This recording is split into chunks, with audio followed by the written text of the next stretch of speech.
On August 23, 1628, the most powerful man in England was publicly stabbed. The assassin did not flee. He became a national hero. His victim? George Villiers, the favorite of King James I, the man the king called "my wife." This is the story of how the emotional dependency of one king created a political monster that was ultimately murdered by the people. To understand why the public celebrated the murder of their head of government, we must go back to the beginning. We must trace the origin of this monster, George Villiers, the Duke of Buckingham. This is not a romance. This is a political system built on desire, access, and fear. In the court of King James I, the most dangerous weapon was not a sword. It was who got into the bedchamber. The year is 1603. Queen Elizabeth I is dead. England has no Tudor heir. The crown passes to James VI of Scotland, who becomes James I of England. James arrives in London with a reputation: brilliant, awkward, intensely political, and intensely drawn to young male companions. James's court takes favoritism into a different category, not just patronage, not just friendship, but a private inner circle chosen for intimacy, emotional dependence, and, according to contemporaries, physical affection. This mattered because the royal court was the machinery of the state. If you controlled the king's attention, you could influence policy, foreign alliances, appointments, money, even war. Closeness was currency. He kissed favorites openly. He shared beds. He wrote letters that sounded like obsession. He signed his letters to them as "your dearest father and husband." At the same time, he authored writings condemning sodomy as a grave sin. In his political treatise, Basilicon Doron, he instructed his son to rule with moral rectitude, yet his own court was a carnival of scandal. That contradiction sits at the center of everything that follows. Because once a king believes the rules do not apply to him, the court learns quickly that the rules do not apply to his favorites either. This pattern of dependency began in Scotland. When James was around 13, Esme Stuart arrived. Esme became James's confidant and emotional anchor. The Protestant lords saw him as a threat. They seized James in the Ruthven raid and forced Esme's exile. The lesson stayed in James's bones: when your favorite controls your world, your enemies will try to tear him away. And when they succeed, it makes you cling harder the next time. By the time James becomes King of England, he brings that pattern with him. The court of England becomes a place of access-based power.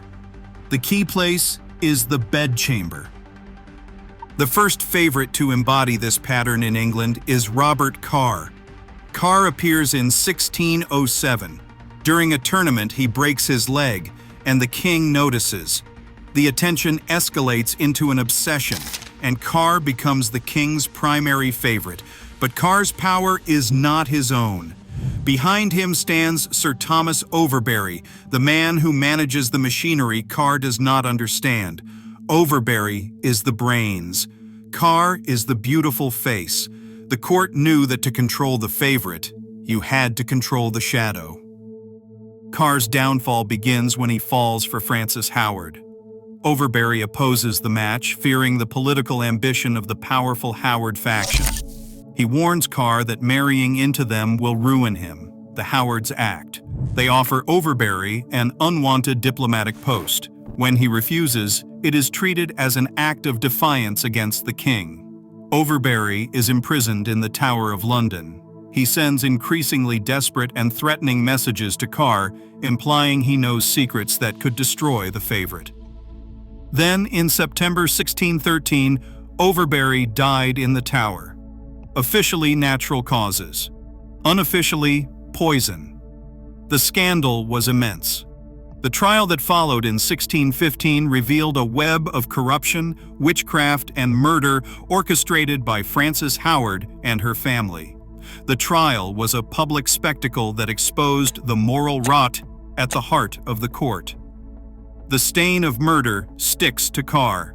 James panics. The stain can reach the throne. Carr and Francis are condemned. Their political life is destroyed. The political fallout of the Overbury murder was catastrophic for the crown. It did not just remove a favorite, it exposed the entire system of favoritism to public scrutiny. The trials were used by James's political opponents in Parliament to argue that the king's personal rule was inherently corrupt.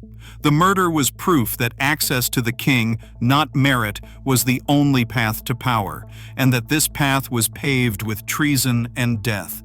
The king's authority was irrevocably damaged, creating the perfect vacuum for the next favorite to exploit. And in the vacuum Carr leaves behind, someone else steps into the king's gaze.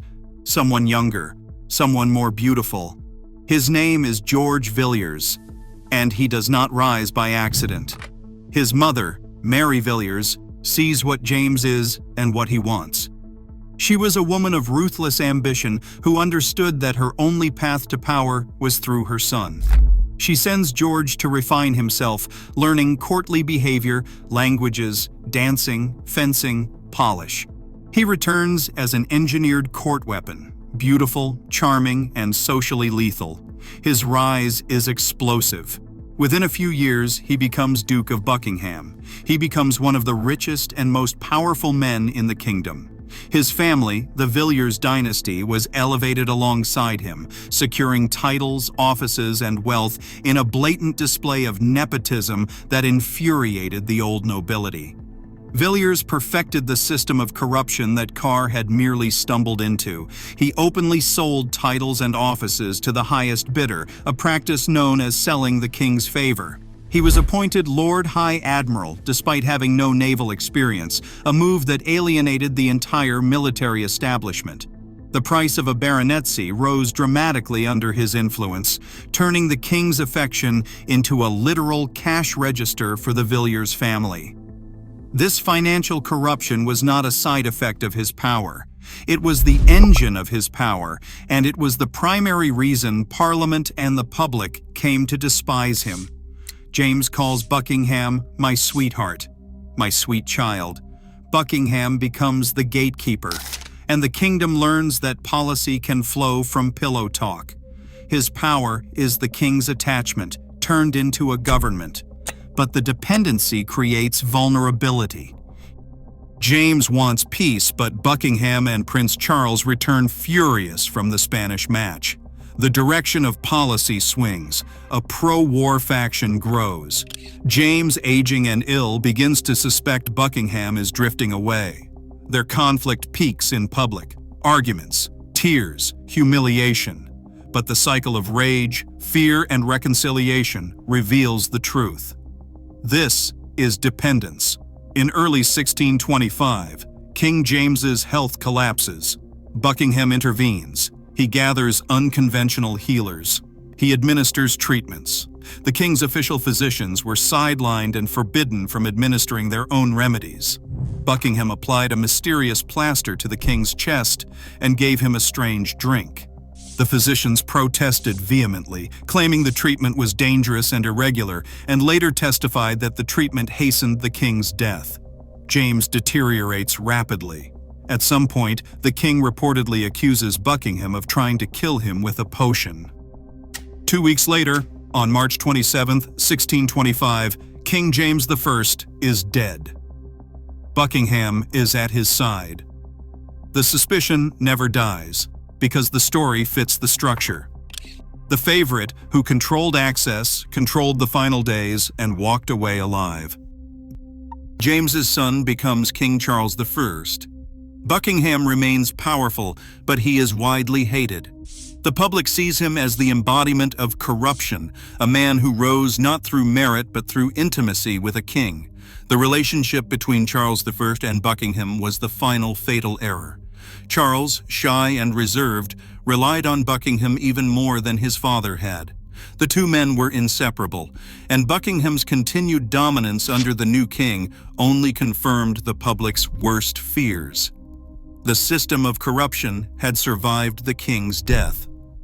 Parliament, already furious over financial corruption, now saw Buckingham as the sole obstacle to good governance. They launched repeated attempts to impeach him, but Charles protected his friend, dissolving Parliament twice to save him. This defense of Buckingham was a direct cause of the constitutional crisis that would eventually lead to the English Civil War. And then Buckingham makes another mistake. He keeps moving like a man protected by a lover, in a world where the lover is dead. In 1628, Buckingham traveled to Portsmouth. A disgruntled soldier named John Felton approached him, and Felton plunged a knife into Buckingham's back. Felton did not flee. He was tried and executed. But the public response was the real horror. Many people celebrated, and the killer was cast as a patriot. To them, the blade did not just kill a man. It killed the system they believed had infected their government.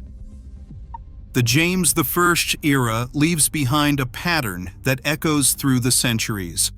When rulers reward intimacy with power, the bedroom becomes a political institution.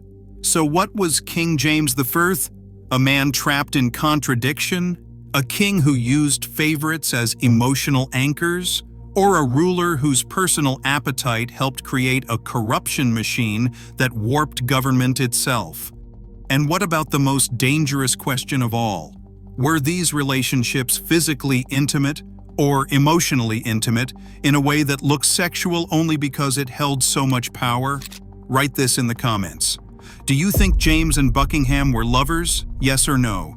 And if yes, do you think Buckingham's rise ended in murder, or did it begin with it? If you want to keep seeing this kind of deep, shocking history, do not forget to subscribe and hit the bell. See you next time.